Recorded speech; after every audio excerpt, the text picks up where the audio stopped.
परम पूजनीय गुरुदेव बाबा श्री नीम करौरी जी महाराज के चरणों में सादर वंदन करते हुए आप सभी प्रेमी मित्रों को जय श्री राम।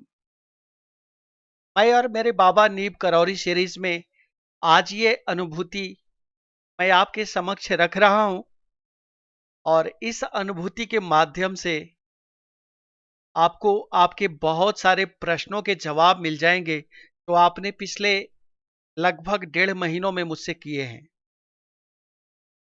इसलिए लाइफ में एक प्रश्न आया था और बातों बातों में मैंने कहा था कि अगर आज मुझसे पूछा जाए कि बाबा नीम करौरी जी महाराज कौन है तो शायद मैं वही उत्तर नहीं दे पाऊंगा जो इस चैनल पर मैंने पहले दिया है। इसके बाद प्रश्नों की भीड़ मेरे सामने बढ़ गई और बहुत सारे भक्तों ने बहुत सारे प्रश्न कर डाले, तो मुझे लगा यह अनुभूति आपके साथ फिर मुझे साझा करना चाहिए। मैंने कुछ भक्तों से वादा किया था कि अनुभूति हम साझा करेंगे चैनल पर जल्द ही, तो मैं आज ये अनुभूति आपके साथ साझा कर रहा हूं। अप्रैल के महीने में एक दिन सुरेंद्र भैया जी से बात हो रही थी और सुरेंद्र भैया के माध्यम से पता चला कि वो चांद में नर्मदा तट पर जो एक बाबा है, टाट वाले बाबा, उन्होंने मुझे बुलाया है।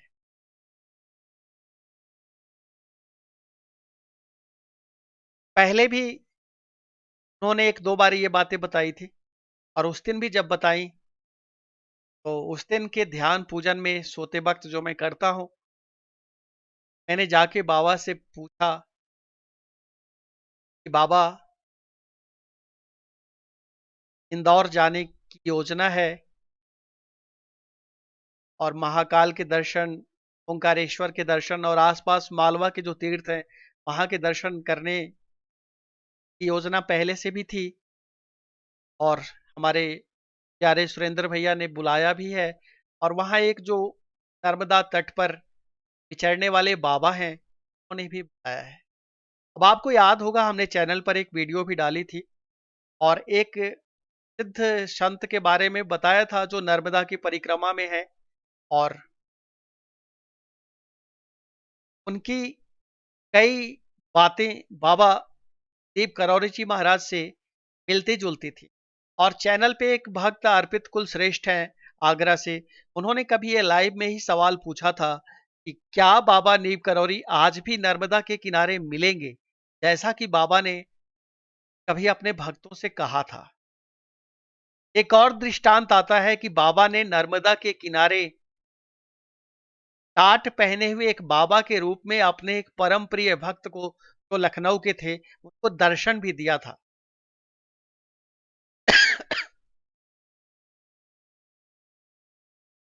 उन अनुभूतियों के आलोक में जब इन सब चीजों का निचोड़ निकाल करके ढूंढने चले थे, तब इन बाबा के बारे में पता चला था और चैनल पर हमने इस वीडियो को रखते हुए इस बाबा, जो बाबा उचान वाले हैं, इनके बारे में रखते हुए हमने कहा था कि हम ये तो नहीं कह सकते कि ये बाबा नीम करौरी है या नहीं, लेकिन हाँ, आज के समय के एक संत हैं जिनके पास लोग आते हैं, वो अनुभूतियां होती हैं और उनके ऊपर बाबा की कृपा होती है और उनके कष्ट कम हो जाते हैं।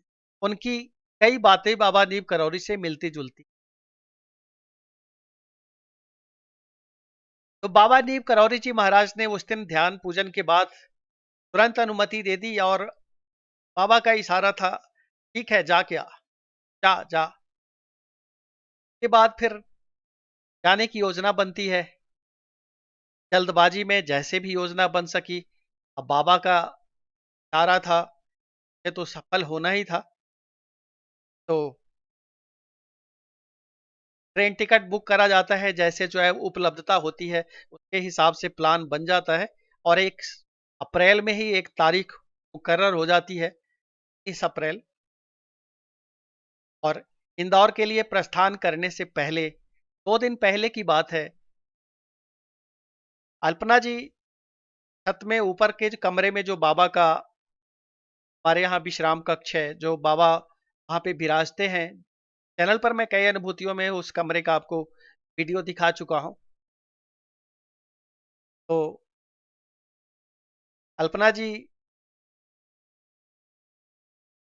की अनुभूति में बाबा, अनुभूति में नहीं कहें, साक्षात कहें आप उसे, बाबा कहते हैं अल्पना जी को वहां से गुजरते वक्त, जा रहे हो ना इंदौर? तो अल्पना जी जवाब देती हैं कि आप तो साथ रहेंगे ना। बाबा केवल मुस्कुरा भर देते हैं, क्या कोई जवाब नहीं देते। और उसके बाद नियत तिथि को हम लोग इंदौर के लिए निकल पड़ते और 20 तारीख को वहां पे हम लोग पहुंच जाते। वहां फिर एक बिजाना जगह है शाजापुर जिले में, जहां के बारे में मैं कब लाइव में आपको जिक्र किया था, और इस वीडियो के बाद आगे उस वीडियो को मैं आपके साथ साझा करूंगा, जहां बाबा का धाम बन रहा है।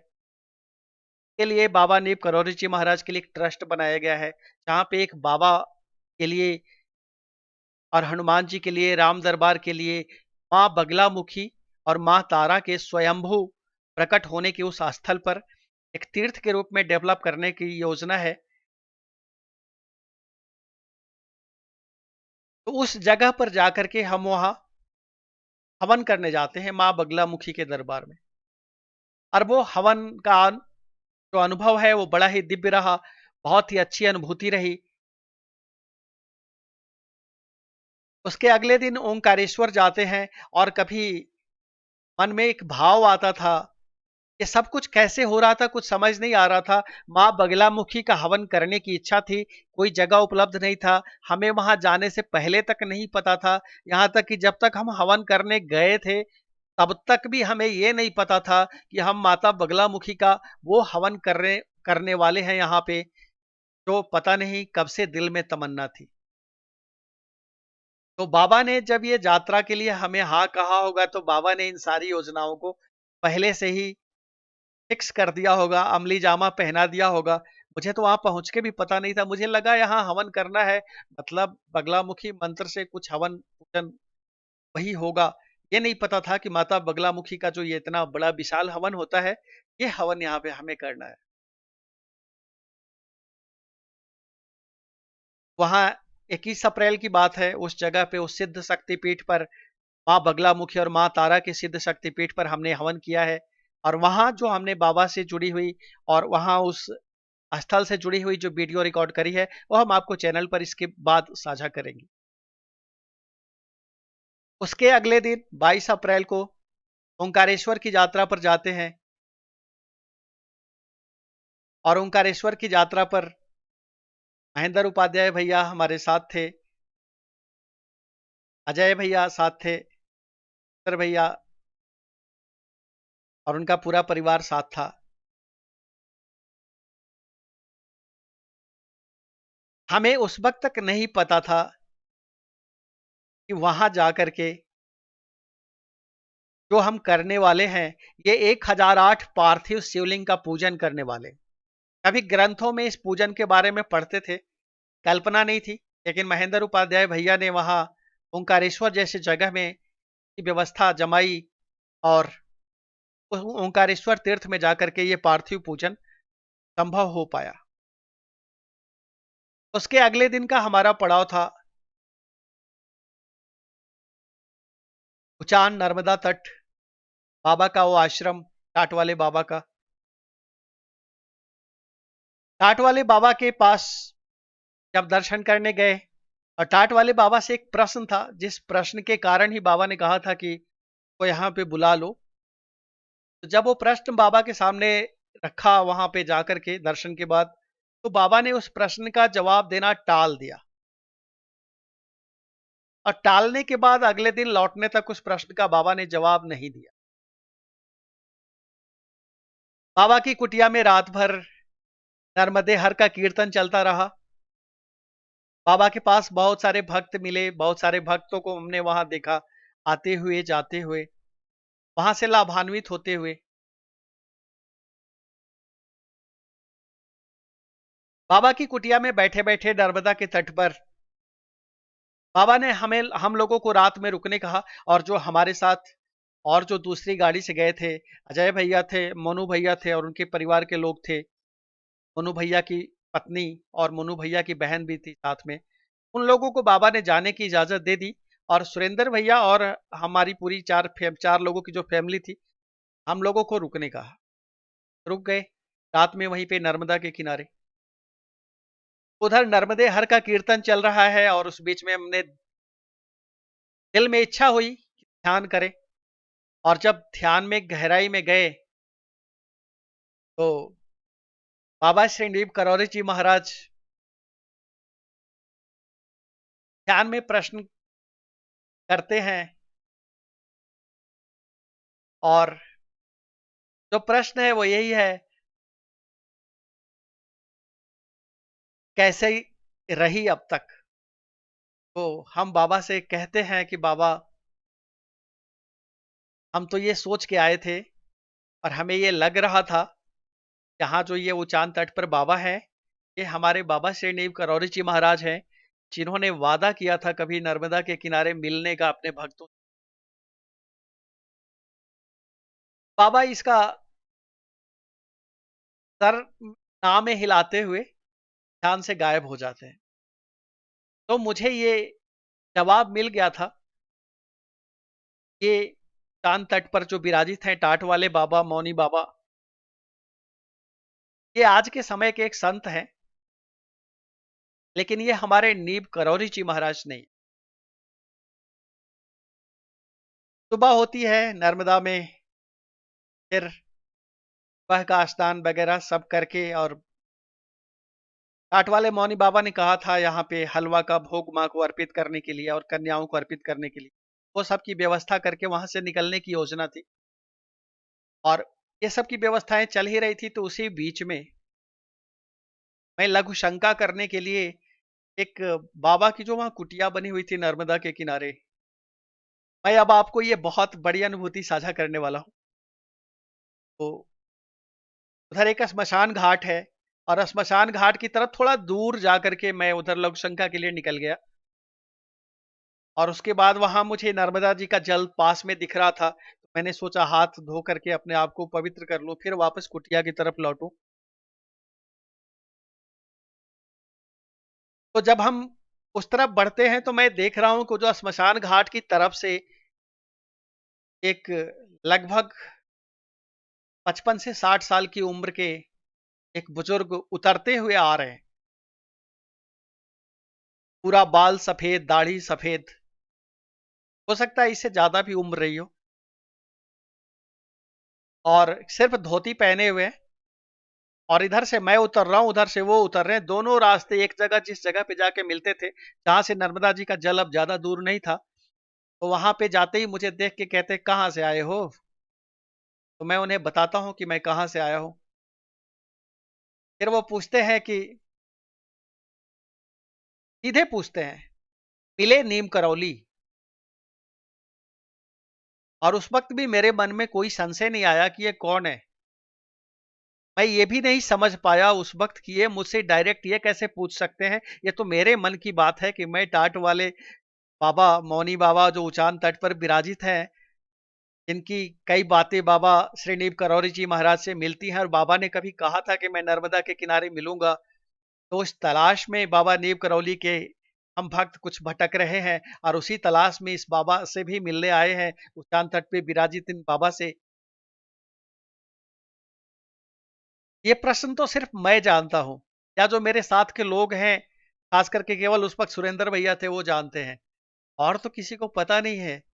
लेकिन वो वहां के स्थानीय लग रहे थे, उस जगह के लग रहे थे, और उन्होंने सीधे सवाल पूछा, मिले नीम करौली?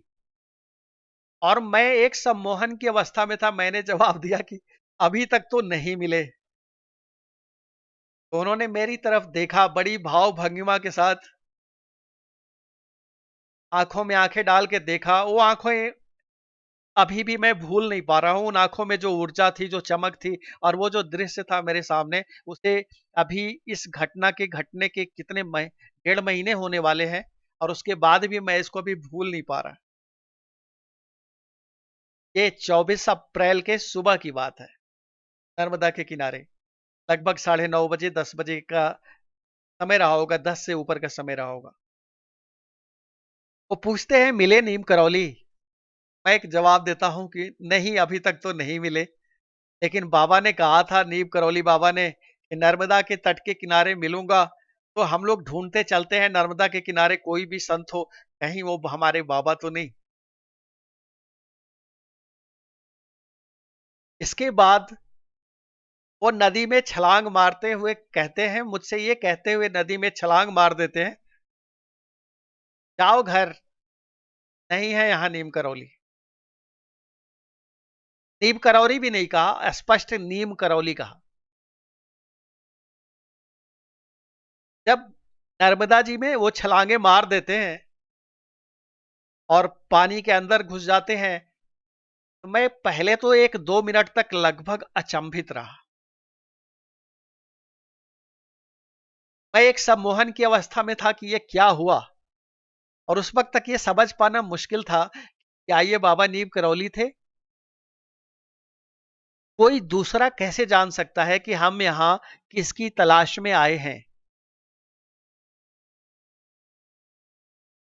लेकिन अब कोई उपाय नहीं था खड़ा होकर के देखने के सिवा। मुझे लगा अब ये अगर वापस आते हैं इसमें से स्नान करके, तब इनसे इस प्रश्न का जवाब लेना है और इनके चरण पकड़ के चरणों में लटक जाने हैं। क्योंकि तब तक मुझे आभास हो गया था कि हो न हो बाबा नीम करौली ने ये रूप बदल के छद्म वेश में, ये जो मेरे मन में प्रश्न उहापोह चल रहे थे, उस प्रश्न का उत्तर देने लगता है साक्षात विराजे हैं अभी नर्मदा के किनारे। तो ये हैं, ये एक साधारण इंसान नहीं है, क्योंकि इनके मन में वो प्रश्न कैसे आ गया जो प्रश्न मैं मन में लेके घूम रहा था, जो प्रश्न ध्यान में मेरे मन में आया था और जिसका जवाब ध्यान में बाबा ने दिया था। अब जो जवाब अभी थोड़ी देर पहले लगभग 3-3:30 बजे के समय में जब हम ध्यान कर रहे थे बाबा की कुटिया में, तो उस वक्त भी बाबा ने इसका स्पष्ट इतना ही जवाब दे दिया था, यहाँ नीम करौली नहीं है। और अब नर्मदा तट पर भी यही जवाब का मिलना, एक अजनबी के मुंह से मिलना। तो मैंने लगभग 10 से 12 मिनट इंतजार किया, लेकिन ना तो वो नर्मदा जी में वापस फिर प्रकट हुए। कोई कितनी देर के लिए जल के नीचे रह सकता है? तो 12 से 15 मिनट मैं वहां धूप में खड़ा होकर इंतजार करता रहा, लेकिन ना तो मुझे उनके कोई पहचान मिली, ना फिर वो निकल के बाहर आए। और वहां से काफी दूर के बाद फिर नर्मदा जी के बीच में बालू का टीला दिख रहा था। तो मैंने ये भी इंतजार किया कि अगर ये तैर के उधर तक पार चले जाएंगे तो मुझे वहां दिखेंगे। लेकिन ना तो फिर कोई तैरता हुआ नजर आया, ना उसके अंदर कोई अगर नहाने वाला गोता लगाया है तो उसके अंदर से निकल के आएगा, कुछ नहीं आया। लगभग 15 मिनट के इंतजार के बाद फिर मुझे पता था कि उधर घर वाले सब परेशान होंगे, मैं किसी को बता के नहीं आया हूं कि मैं कहाँ जा रहा हूं, और वो उधर हमें नहीं पाएंगे आसपास कहीं भी। और वहां से जहां पे बाबा की कुटिया थी, वहां से उधर कुछ दिख नहीं रहा था, क्योंकि ऊंचा जगह है। फिर उसके बाद फिर वो ऊंचा के बाद फिर नीचे नर्मदा जी के नीचे में उतरा हुआ था। तो फिर मैं लगभग 15 मिनट का वहां समय गुजारने के बाद लौट आया। आने के बाद मैंने सुरेंद्र भैया को आके इतना ही कहा कि अब यहाँ से चला जाए, क्योंकि जिन बाबा नीम करौरी जी की तलाश में गए थे, तो हमें यह समझ आ गया था, ये जो टाट वाले मौनी बाबा हैं, ये आज के समय के सिद्ध संत हैं यहाँ पे, और इनसे भी कई लोगों का भला हो रहा है। और यहाँ पे लोग दर्शन के लिए आते हैं, नर्मदे हर का कीर्तन चलता रहता है। लेकिन हम तो बाबा नीम करौली के दीवाने ठहरे, और बाबा नीम करौली को ढूंढते हुए वहां पहुंचे थे, और दर्शन तो हो ही चुका था पिछली शाम से। तो अब मन में भाव आया कि अब यहाँ से विदा लेना चाहिए। और यही बात हमने जाके सुरेंद्र भैया से कही भी कि अब हमें चलने की यहाँ से योजना बनानी चाहिए, अब यहाँ से निकला जाए, क्योंकि आगे के भी कई कार्यक्रम। ये अपने आप में नर्मदा तट पर एक बहुत ही दिव्य अनुभूति हुई उस जगह पे जाकर के। और उस अनुभूति के क्रम में मन प्रफुल्लित इसलिए रहा, क्योंकि हम बाबा नीम करौली को तलाशने गए थे नर्मदा के किनारे। जिस रूप में तलाशने गए थे, बाबा भले ही उस रूप में ना मिले हो, लेकिन कहीं न कहीं बाबा वहाँ प्रकट हुए। जिस मंतव्य को लेके गए थे, उस मंतव्य को बाबा ने पूरा किया और फिर वहाँ गायब हो गए। बाबा हर बार कई बार मेरी अनुभूतियों में ऐसे आए हैं और वो गायब हो जाते।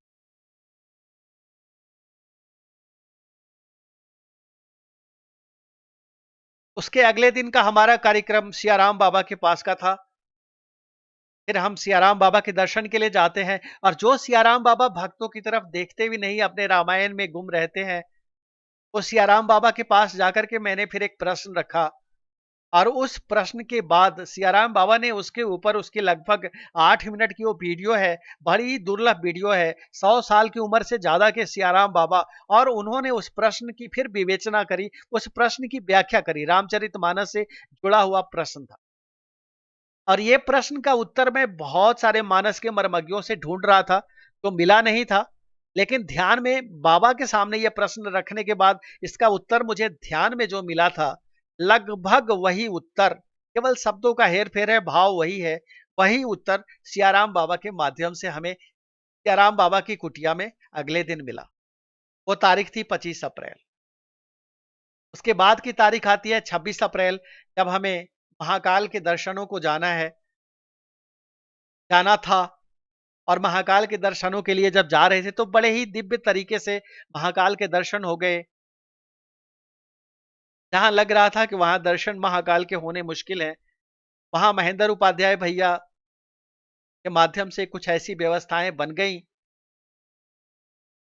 वहां आसानी से महाकाल को जाकर के छूने का अवसर मिल गया, मत्था टेकने का अवसर मिल गया और वो दर्शन मुझे। उसके अगले दिन की वापसी की ट्रेन थी और 27 तारीख को वहां से फिर हम चल देते हैं, 28 अप्रैल को यहां आ जाते हैं। अब आते हैं इस अनुभूति की जो क्लाइमेक्स है, इसके ऊपर। हम लोग जब यहां आते हैं तो के बाद, क्योंकि इतने दिनों तक घर बंद था, घर में एक केयर टेकर के रूप में प्रतीक सिंह हैं, उनको बोला था कि इसकी देखभाल करिएगा, पौधे जो यहाँ लगे हुए हैं इसकी देखभाल करना। वो हमारे दोनों पुत्र विवेक और विनीत के दोस्त हैं, पड़ोस में रहते हैं, तो वो यहाँ देखभाल कर रहे थे। लेकिन अब घर में चूंकि कोई था नहीं तो पानी का यूज नहीं हो रहा था, तो जो घर का जो ड्रेनेज सिस्टम है, नाली का जो सिस्टम है, उसमें चूहों ने अपनी कुछ शायद करामात करी हो। क्योंकि आने के बाद हम देख रहे हैं कितनी भी पानी गिरा रहे हैं, मशीन में कपड़े धोए, लेकिन वो पानी बाहर की नाली में जा ही नहीं रहा है। पानी जा कहाँ रहा है? लगभग 8-9 दिन तक ये हाल रहा, पानी कहीं जा ही नहीं रहा है। तो हमें लगा कि पानी ना जाना मतलब घर के नींव में फिर जा रहा होगा, अंदर से लगता है चूहों ने कुछ खेल करा है। तो शायद फिर देखना पड़ेगा तोड़ ताड़ के आगे ड्रेनेज सिस्टम जो है उसको, क्योंकि बाहर की नाली में पानी एक बूंद भी नहीं जा रहा, आखिर हो क्या रहा है पानी। तो अल्पना जी अपने पूजा के क्रम में बाबा से कहती है कि बाबा, हम लोगों ने तो आपके भरोसे घर छोड़ा था और देखिए अभी घर में कुछ प्रॉब्लम अभी आ गई है, हमारे ड्रेनेज सिस्टम में कुछ दिक्कत आ गई और समस्या अभी आ गई है वहां से लौट के आने के बाद। तो बाबा तुरंत जवाब देते हैं, मेरे ऊपर घर छोड़ा था, मैं तो तुम्हारे साथ था। अब याद कीजिए, बाबा ने इंदौर जाने से पहले अल्पना जी को कहा था सब जाने की तैयारी हो गई ना, तो अल्पना जी ने कहा था आप तो साथ रहेंगे ना। बाबा ने केवल मुस्कुरा भर दिया था। वापस आने के बाद कुछ प्रॉब्लम है तो अल्पना जी बाबा से कह रही हैं फरियाद करते हुए, बाबा आपके भरोसे सब कुछ छोड़ दिया था, लेकिन यहाँ कुछ अब गड़बड़ है। बाबा इसका जवाब देते हैं कि मैं यहाँ कहाँ था, मैं तो तुम्हारे साथ था। अल्पना जी ने तुरंत मुझे ये बात बताई तो मैं मुस्कुरा पड़ा, मैंने कहा बाबा ने सही बात बताई, जब बाबा हमारे साथ थे तो यहाँ तो कुछ भी है, प्रॉब्लम है तो है। उसका निपटारा अपने आप होगा। के बाद की रात के ध्यान में मैं देख रहा हूं, मुझे ध्यान में अब तक की जो अनुभूतियां हैं ये अल्पना जी से जुड़ी हुई हैं, लेकिन ध्यान में जो बाबा ने अनुभूति दी वो मुझे ध्यान में दिखाया। और वो एक दिखाया कि बाबा कैसे किस किस जगह पे हमारे साथ थे। बरेली ट्रेन में बैठने से लेके बाबा ने दो तीन विजुअल्स वैसे दिखाए जहां हम ट्रेन पे इधर से उधर कहीं उतर रहे हैं, तो अब ध्यान में देख रहे हैं कि बाबा हमारे पीछे पीछे वो भी उतर के आए। उज्जैन स्टेशन पर बहुत देर तक हमारी ट्रेन रुकी थी, और कानपुर की एक हमारी माता जी हैं श्रीमती प्रतिभा मिश्रा जी, धर्म की माँ, और माँ उज्जैन से ही बिलोंग करती है। तो माँ ने कहा था उज्जैन से मुझे, उज्जैन रेलवे स्टेशन पे ट्रेन रुकेगी तो मेरा वहां उज्जैन की धरती का दर्शन कराना। तो मैंने माँ को वहां से कॉल किया था और उनको वीडियो कॉल में दिखा रहा था, दिखाया था मैंने। ये 20 अप्रैल की बात बता रहा हूँ। लेकिन बाबा मुझे लौट के आने के बाद, ये 7 या 8 मई की घटना मैं बता रहा हूँ, जब ध्यान में बाबा दिखा रहे हैं कि जिस वक्त मैं माँ को वीडियो कॉल में दर्शन करा रहा हूँ और वहां उज्जैन जंक्शन लिखा हुआ है, उसके पीछे बाबा भव्य स्वरूप में विराजमान है। ये सब फुटेज के रूप में मुझे ध्यान में दिख रहा है कि उस वक्त बाबा पीछे खड़े हैं जिस वक्त मैं कैमरे में वो रिकॉर्डिंग कर रहा हूँ। उसके बाद देखते हैं कि जहां हम हवन करने गए थे, बाबा वहां पे हवन में हमारे साथ बैठे थे। बाबा ने ये अनुभूति दी कि उस वक्त हवन सिर्फ हम 4 लोग घर के नहीं कर रहे थे, बाबा भी उस हवन में शामिल थे। वहां पे हमने एक वीडियो रिकॉर्ड करी है जहां अजय भैया भी हैं, मैं हूं, शैलेंद्र पटेल जी हैं, और हम लोग डिस्कशन कर रहे हैं वहां पे, यहाँ पे बाबा का दरबार कहाँ बनेगा, राम दरबार कहाँ लगेगा, और ये जो स्वयंभू माँ जो विराजित हुई है, माँ बगलामुखी और माँ तारा के पीठ के रूप में, इनका अभी पीछे का जो दीवाल है वो किधर जाएगा, चबूतरा कहाँ बनेगा। और उस वक्त भी मुझे अनुभूति हुई थी कि जब शैलेंद्र पटेल भाई ने बताया था कि वो बाबा का राम दरबार बनने वाला है, उधर राम दरबार बनने वाला है, तो मैंने कुछ पल के लिए बाबा को विराजित देखा था वहां पे। मुझे वो खाली जगह नहीं दिख रहा था, मुझे एक भव्य मंदिर बना हुआ दिख रहा था, और उस मंदिर में बाबा विराजित हैं ये भी दिखा था। लेकिन जब दोबारा मैं ध्यान में इस अनुभूति को देखता हूं, तो मैं फिर से वही चीज रिपीट देख रहा हूं कि हम और शैलेंद्र भाई और सुरेंद्र भैया, अजय भैया खड़े होकर जब वहां पे बात कर रहे हैं और बाबा सामने विशाल रूप में विराजित है। उसके अगले दिन ओंकारेश्वर जा रहे थे, ये अभी हमारे साथ जो गए थे उनमें से भी बहुतों को नहीं पता है, ये मेरी वाइफ को छोड़ के और मैंने किसी से साझा किया नहीं था। तबीयत मेरी थोड़ी खराब होने लगी थी गाड़ी में ही।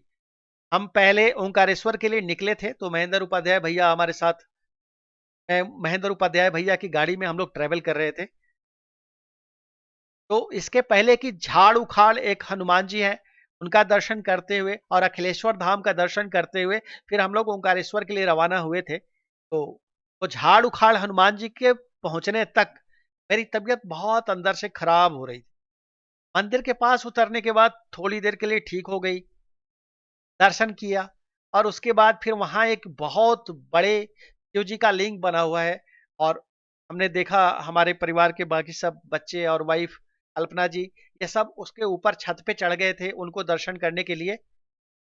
और मेरे पैर उस वक्त कांप रहे थे, पता नहीं बीपी इतनी ज्यादा थी या क्या था, लेकिन बिल्कुल तबीयत हाथ में नहीं थी, बिल्कुल लग रहा था जैसे अभी बहुत गड़बड़ होने वाला।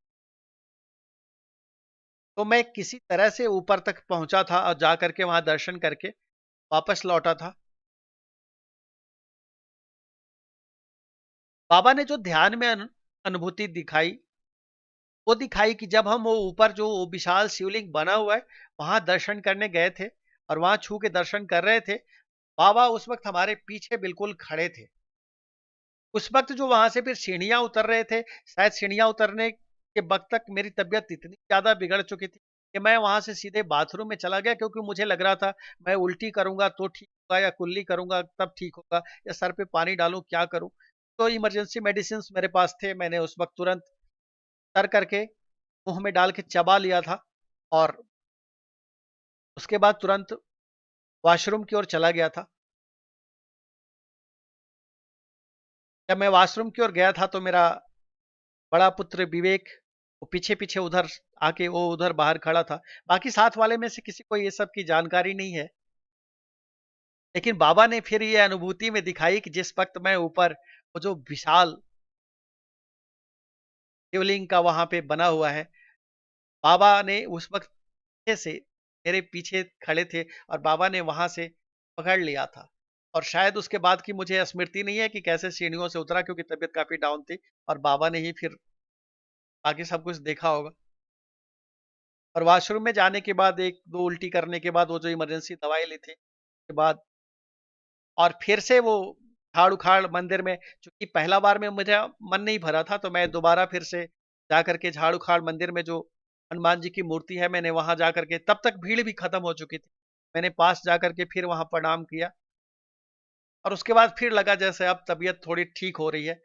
और वहां से जब अखिलेश्वर धाम की ओर चले तो तब तक तबीयत लगभग काफी हद तक ठीक हो चुकी। अखिलेश्वर धाम में महेंद्र उपाध्याय भैया साथ थे और वो मुझे गर्भगृह तक, वहां जो हनुमान जी का बना हुआ है वहां तक ले करके गए थे। और जब मैं वहां मत्था टेक रहा था, जब टेक रहा था तब साक्षात मैंने उस वक्त नहीं देखा था। लेकिन जो मैं ध्यान में पुनः देख रहा हूं कि बाबा कहां कहां हमारे साथ थे, ये जो मैं आपको बता रहा हूं, तो अखिलेश्वर धाम में जब गर्भगृह में मत्था टेक रहे थे तो बाबा हनुमान जी के पीछे अपनी दोनों बाहें ऐसे हाथ ऊपर की ओर ऐसे उठाए हुए ऐसे खड़े थे। ये बाद में 8 मई के आसपास मैं ध्यान में देख बाबा कहां कहां हमारे साथ थे। अखिलेश्वर धाम से आगे बढ़ते हैं तो एक जगह रुक करके, ये हमारे साथ जो गाड़ी में थे महेंद्र उपाध्याय भैया, वो इस चीज को, एक जगह कौन सा है मुझे ध्यान नहीं है, रास्ते में ओंकारेश्वर के पड़ा था जहाँ गाड़ी रोक करके उन्होंने पूजा के निमित्त कुछ फल फूल सामग्री ली थी। और अपनी तो थोड़ी तबीयत ठीक थी नहीं, गाड़ी से निकल के फिर हम लोगों ने वहाँ कुछ फ्रूट्स लिए थे, कुछ समोसा लिया था।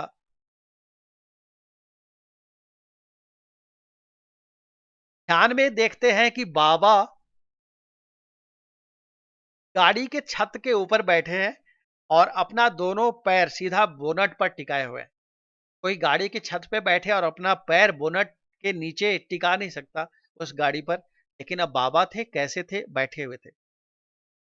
ये उस दिन की जर्नी में, ये अनुभूति में देख रहे हैं, ध्यान की अनुभूतियों में, कि बाबा उस वक्त वहां हमारे साथ मौजूद थे। और जब हम ओंकारेश्वर की यात्रा कर रहे थे तो देख रहा हूँ गाड़ी चल रही है, महेंद्र उपाध्याय भैया चला रहे हैं, वो सारी सीनरीज याद आ रही है, वो सब चीज ध्यान में देख रहा हूँ जो हम बातें करते हुए बढ़े जा रहे थे, वो सब कुछ। और बाबा आखिर तक वहीं, जिस साइड को मैं बैठा था उस साइड के ऊपर छत पे बैठ के अपना पैर सामने लटकाए, मतलब बाबा का पैर मेरे सामने है और बगल में बैठे महेंद्र उपाध्याय भैया गाड़ी ड्राइव कर रहे हैं और बाबा इस तरह से ओंकारेश्वर तक मौजूद।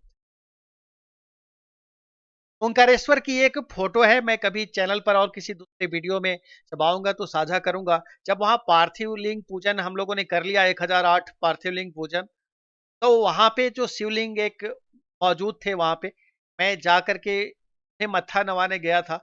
और फिर पता नहीं क्या दिल में आया, मैंने उन्हें मत्था नवाते हुए उन्हें बाहों में भर लिया अपने। बाद में ध्यान की अनुभूतियों में देखता हूँ बाबा वहां साक्षात शिव रूप में विराजित है। और बाबा जिस वक्त मैं उनसे लिपटा हूं तो मैं तो शिवलिंग से लिपटा हूं, लेकिन देख रहा हूं जो ध्यान में देख रहा हूं वहां बाबा साक्षात विराजित हैं और बाबा के चरणों में मेरे हाथ लिपटे हुए हैं और बाबा ने मेरे सर के ऊपर हाथ रखा हुआ है। जो फोटो में आप देखेंगे तो मैंने सर वहां जो रखा हुआ है, वहां सर के ऊपर कुछ शिवलिंग के पास जो कुछ वहां है वो कुछ स्पर्श हो रहा है शायद। और बाद में वो हमें ध्यान में दिखता है कि बाबा ने सीधे हाथ रखा। और वो पार्थिव शिवलिंग पूजन के बाद बड़ी शांति अनुभूति मैंने। और महेंद्र उपाध्याय भैया इस बात को महसूस कर रहे थे कि अब मैं ज्यादा कुछ बोल नहीं रहा हूँ, क्योंकि वो जो आनंद था उस आनंद को कैरी फॉरवर्ड कर रहे थे, तो अब कुछ ज्यादा बोला नहीं जा रहा था। या दो बार शायद महेंद्र उपाध्याय भैया ने कोई प्रसंग में वहां पे चलते हुए में कहा भी है, कुछ टॉपिक भी छेड़ा है, तो जितना उन्होंने पूछा था उतने का ही जवाब दे करके, क्योंकि वो आनंद जा नहीं रहा था। तो बाद में समझ आया कि बाबा साक्षात वहां जो मौजूद थे का उस आनंद का अतिरेक था।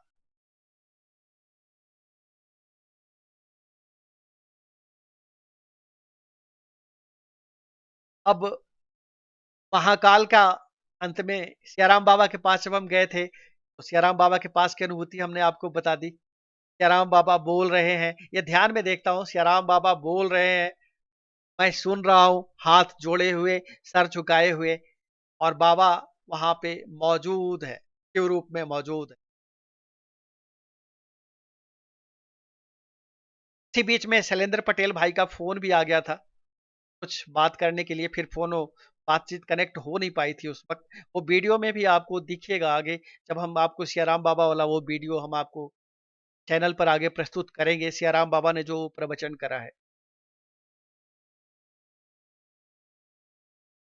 उस अनुभूति में भी हमने उसको अनुभूत किया कि बाबा वहां पे मौजूद।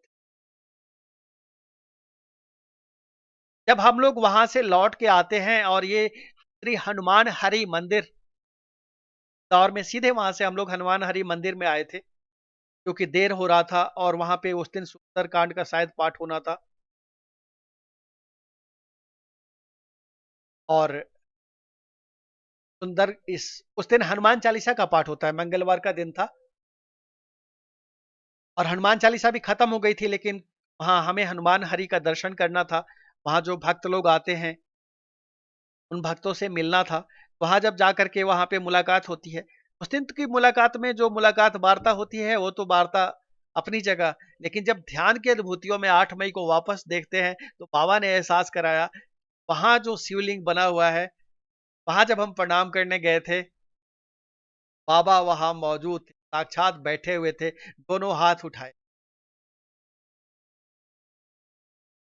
उसके अगले दिन हम जब महाकाल के दर्शन के लिए गए थे, और महाकाल के दर्शन की व्यवस्था महेंद्र उपाध्याय भैया के माध्यम से हो गई थी, हमें तो नहीं लग रहा था कि आज ये दर्शन जाके हो पाएगा, लेकिन हाँ, इतना पॉसिबल हो, अगर कुछ नहीं तो मंदिर का ही मत्था टेक करके आ जाएंगे बाहर से, क्योंकि उस दिन पूरी व्यवस्थाएं कुछ अजीब सी थी उस दिन की, और वो हमारा आखिरी दिन था वहां पे। लेकिन महेंद्र उपाध्याय भैया ने कुछ ऐसी व्यवस्था बना दी, बाबा की कृपा से कुछ ऐसी व्यवस्थाएं फिर बन गई महेंद्र उपाध्याय भैया के माध्यम से, कि हमें गर्भगृह तक जाके मत्था टेकने तक का अवसर मिल गया। और जब मैं महाकाल के लिंग को पकड़ के मत्था टेकता हूं, तो उस दिन भी कुछ एक अजूबा घटा था। मैंने महाकाल के ऊपर रखा हुआ, मैं जब मत्था टेकने गया तो मत्था टेकते वक्त एक बेलपत्र मेरे ललाट में चिपक करके आ रहा था, तो मैंने फिर हाथ में ले लिया उसे, क्योंकि अगर सर उठा रहा था तो वो गिरने लगा, तो मैंने उसे प्रसाद समझ के हाथ में ले लिया। और वहां जो पंडित जी खड़े थे, पुजारी जी वहां के, उन्होंने उस वक्त मुझे एक टीका लगा दिया महाकाल का। तो वहां पे जो साज सज्जा में जो प्रयुक्त होता है, चंदन से हाथ से उठा के मेरे ललाट में एक टीका लगा दिया।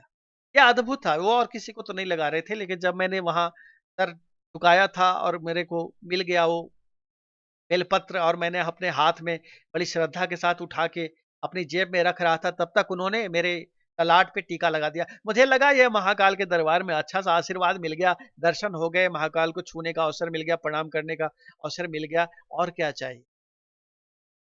लेकिन जब बाद में बाबा अनुभूतियों में दिखाते हैं, 8 मई की जो ये मैं आपको ध्यान की अनुभूतियां बता रहा हूं, वहां पे देख रहे हैं कि बाबा साक्षात वहां महाकाल के रूप में विराजित थे। मैं देख रहा हूँ, जहां मैं बाबा को मत्था, महाकाल बाबा को लिंग पर मैं अगर मत्था टेक रहा हूँ, तो मैं देख रहा हूँ वहां पे बाबा की गोद है। पैर कहाँ जा रहा है मुझे नहीं दिख रहा, लेकिन जब मैं हमारे ललाट में टीका लगाने के लिए वो जो उन्होंने करा था, तो हमने जब ऊपर की ओर देखा था, तो ध्यान में देख रहा हूँ कि ऊपर तक देख रहा हूँ, तो केवल बाबा की बहुत बड़ी विशाल विशाल रूप में बाबा मौजूद है। बाबा का चेहरा बिल्कुल ऊपर से ऐसे बाबा ऐसे देख रहे हैं। अब इस अनुभूति के बाद मैं बाबा नीम करौरी जी महाराज से सवाल करता हूं, बाबा आप कौन है? मैंने सदा आपको हनुमान स्वरूप जाना है, हनुमान जी के रूप में जाना है, हनुमान जी के स्वरूप में पूजा है, हनुमान जी के स्वरूप में ही आपको समझा है, लेकिन आप मुझे केवल हनुमान जी ही नहीं नज़र आ रहे।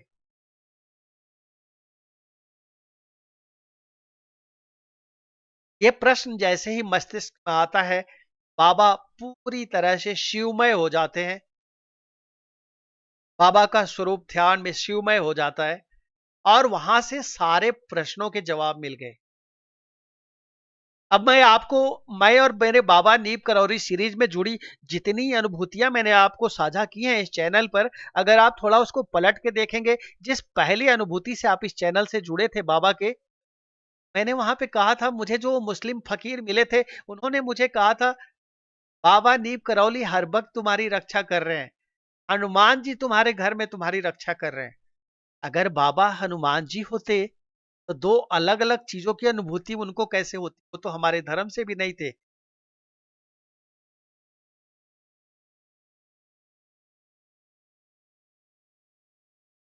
इसके आगे बढ़िए। एक दिन और हमने आपको चैनल पे अनुभूति साझा की थी और उस अनुभूति में हमने कहा था, बताया था आपको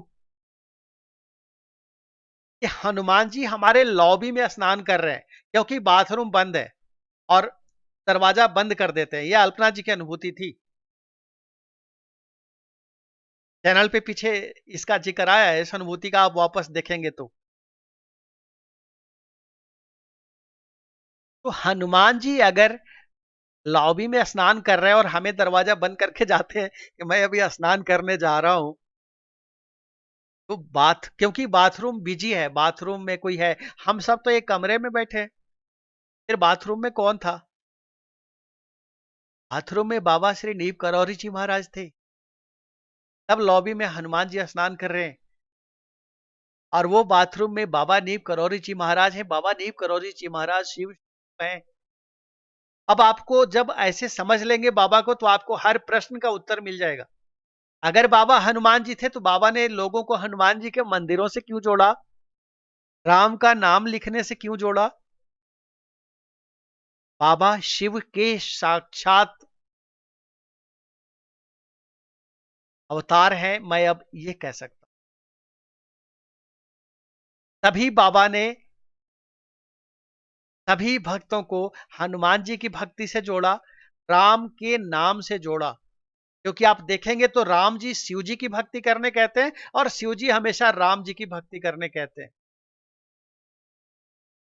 और बाबा अगर हनुमान जी थे तो हनुमान जी खुद अपनी भक्ति करने के लिए क्यों कहते हैं? खुद हनुमान जी बहुत बड़े भक्त हैं।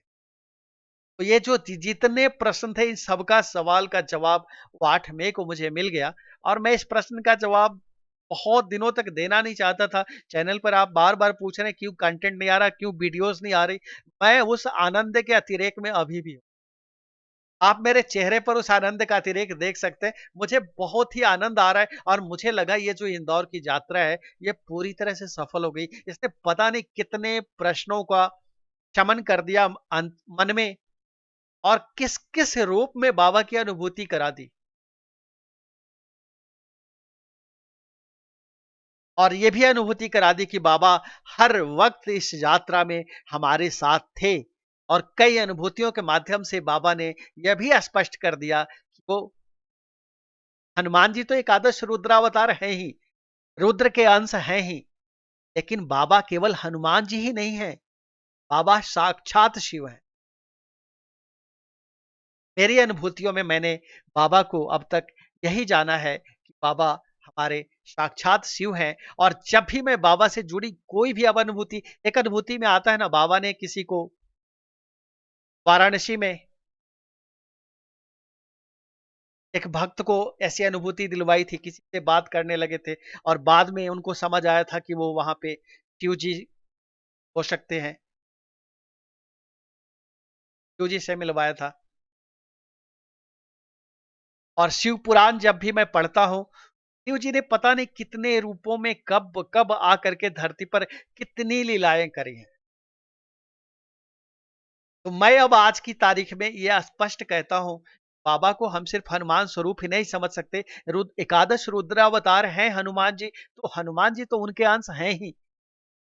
लेकिन बाबा अपने आप में साक्षात शिव थे।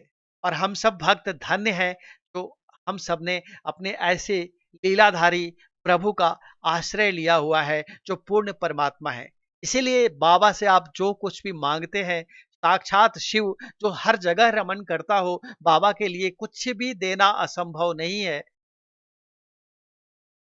और इसीलिए जब भी आप हनुमान जी से प्रार्थना करते हैं, जब भी आप बाबा के बताए हुए राम नाम को लिखते हैं, राम नाम का कीर्तन करते हैं, आप सब कुछ पा जाते हैं।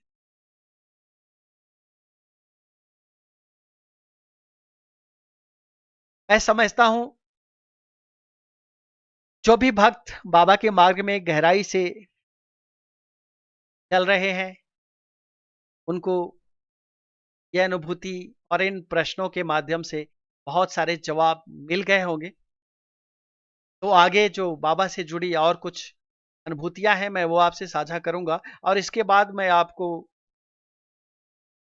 वो जो साजापुर में बिजाना, जहां माँ बगलामुखी का तीर्थ है, माँ पीताम्बरा स्वयंभू रूप में प्रकट हुई हैं अपनी 18 कुल देवियों के साथ, वहां पे जो हमने जो बाबा का भव्य तीर्थ बनने वाला है, उसके बारे में एक वीडियो रिकॉर्ड करी थी शैलेंद्र पटेल भाई से बात करते हुए। और वहां जो उस तीर्थ में जो माँ बगलामुखी और पीताम्बरा माँ का स्थल है, वहां के जो पुजारी जी हैं, वहां से उनके उस तीर्थ के बारे में जानने की जो कोशिश करी थी, वो जो 2 वीडियोज़ है, वो मैं आपके साथ आगे साझा करूँगा। उसके बाद आगे झाड़-उखाड़ हनुमान मंदिर के बारे में भी आपको बताऊँगा। अखिलेश्वर धाम हनुमान मंदिर, ये जो दोनों सिद्ध हनुमान मंदिर हैं, उनके बारे में भी आपको चैनल पर आगे साझा। उसके पहले बहुत सारे भक्तों ने जो पूछा है, पीताम्बरा माँ का हवन कहाँ कर सकते हैं? अब तक मेरे पास कहीं जवाब नहीं था, मैं लोगों को बता नहीं पाता था सही तरीके से कि आप कहाँ जाके कर सकते हैं। अब चूँकि मैं खुद हवन करके आया हूँ, मैं अब आपको इसका उत्तर दे सकता हूँ कि जिनको ज़रूरत है, वो कहाँ जा सकते हैं। इसके ऊपर भी आगे की वीडियो में मैं आपको बताऊँगा। परम पूजनीय गुरुदेव बाबा श्री नीम करौरी जी महाराज के चरणों में वंदन करते हुए सभी प्रेमी मित्रों को जय श्री राम कहते हुए मिलता हूँ फिर अगले किसी वीडियो में। बाबा सभी भक्तों का कल्याण करें। पुनः मिलता हूँ आगे। जय श्री राम।